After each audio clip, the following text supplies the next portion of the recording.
دیکھیں تراویح کا لفظ ہی 8 رکعت پہ فٹ نہیں بیٹھتا. 8 رکعت کو تو تراویحتین کہا جائے گا, تراویح کہا ہی نہیں جا سکتا.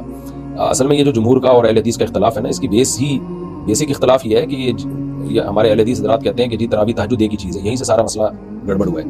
تراویح الگ چیز ہے, تہجد الگ چیز ہے. تراویح قیام رمضان کے باب سے اور تراویح کے باب سے محدثین نے اس پہ عنوانات قائم کیے, تو اس لیے وہ تہجد والی 8 رکعت والی حدیث اس پہ فٹ نہیں بیٹھتی, کیونکہ تراویح تو نبی نے 3 دن پڑھائی اور اس نیت سے چھوڑ دی کہ اس خوف سے چھوڑ دی کہ تم پہ فرض نہ ہو جائے.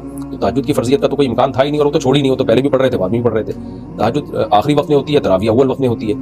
تو اسی وجہ سے مجھے تعجب ہوتا ہے ہمارے اہل حدیث بھائیوں پر کہ یہ پھر تہجد کا پڑھتے ہیں. اگر یہ تو 8 رکعتیں تراویح عشاء کے بعد پڑھ لیتے ہیں, تو جو اصل فضیلت والا وقت تھا تہجد کا وہ تو رہ جاتا ہے ان سے. یعنی عجیب سی بات ہے کہ رمضان میں یعنی رمضان کے علاوہ میں آپ تہجد افضل وقت میں پڑھ رہے ہیں, اور رمضان میں آپ تہجد غیر افضل وقت میں پڑھ رہے ہیں. تو رمضان کو آپ نے جتنا پروٹوکول دینا چاہیے تھا اس سے بھی نیچے لے آئے. اور دوسرا, رمضان میں بھی جب 8 ہی پڑھنی ہے, عام دنوں میں بھی 8, تو پھر وہ قیام رمضان کا مطلب کیا ہوا؟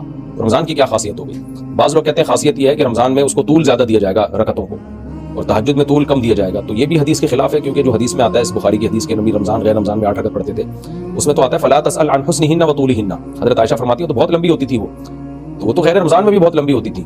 تو اس سے صاف پتہ چلتا ہے کہ بھائی وہ حضرت عائشہ سے تہجد کے بارے میں سوال پوچھا تھا, تراویح کا تو سوال ہی نہیں تھا حضرت عائشہ سے. اور اس کو حضرت عائشہ نے فوکس اس لیے بھی نہیں کیا کہ وہ تو نبی نے 3 دن پڑھ کے ترک کر دی تھی. تو اس لیے ہمارے پاس اس میں خلفائے راشدین کے عمل کے علاوہ اور کوئی دلیل نہیں. تو اس میں اگر آپ نبی کی مرفوع حدیث کا حوالہ پیش کریں گے تو وہ یہاں فٹے نہیں بیٹھے گی. تو حضرت عمر اور حضرت علی, حضرت عثمان اور جو بھی اسلاف کر رہے تھے اس بارے میں, وہی ہمارے پاس دلیل ہے. اور نبی نے فرمایا تم میری اور خلفائے راشدین کی سنت کو لازم پکڑو, عضوا علیہا بالنواجذ, داڑھ سے دبا لو اس کو. تو اس لیے یہ خلفائے راشدین کی سنت ہے جس پر چلنے کا نبی نے ہمیں حکم دیا. تو وہ اول وقت میں پڑھا کرتے تھے تراویح, اور اس کی رکعتیں بھی زیادہ ہوتی تھیں, تبھی اس کو تراویح کہا گیا ہے, ورنہ اس کو تراویح کہا ہی نہیں جاتا. 8 رکعت تو فٹ نہیں بیٹھتا. یہ تو میں نے آپ کو اصل مسئلہ بتایا. باقی سنت موقدہ ہے, اگر کبھی تھکاوٹ ہو تو آپ کم کر لیں اس میں, تو 12 پڑھ لیں, 8 پڑھ لیں, 10 پڑھ لیں, 4 پڑھ لیں, جتنی اللہ توفیق دے. لیکن رمضان میں بہرحال جتنی زیادہ رکعتیں پڑھیں اتنا ثواب ہے, اور سنت اس میں 20 رکعتیں. فرماتے ہیں کہ حضرت عمر فاروق رضی اللہ تعالیٰ نے حضرت ابی ابن کعب اور تمیم داری کو 11 رکعتیں پڑھانے کا حکم دیا.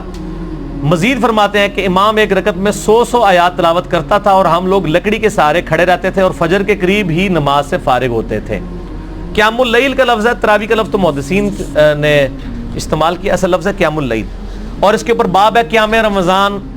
اچھا, یہ روایت حضرت عمر کی 11 شروع کروانے کو بتا رہی ہے اور صحابہ کی 11 کو بتا رہی ہے.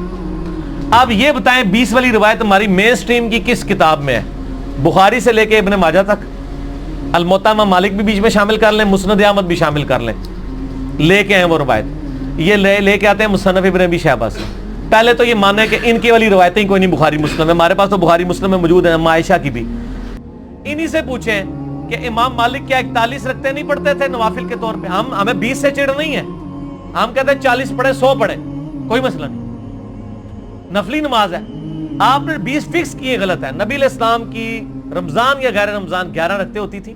تابعین سے 20 رکعت بھی ثابت ہے, 41 بھی ثابت ہے, زیادہ بھی ثابت ہے, پڑھے.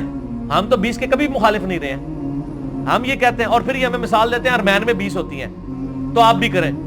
ارمین میں تو آمین بھی اونچی ہوتی ہے تو آپ بھی کریں. ارمین میں تو رفع الیدین بھی ہوتا ہے, آپ بھی کریں.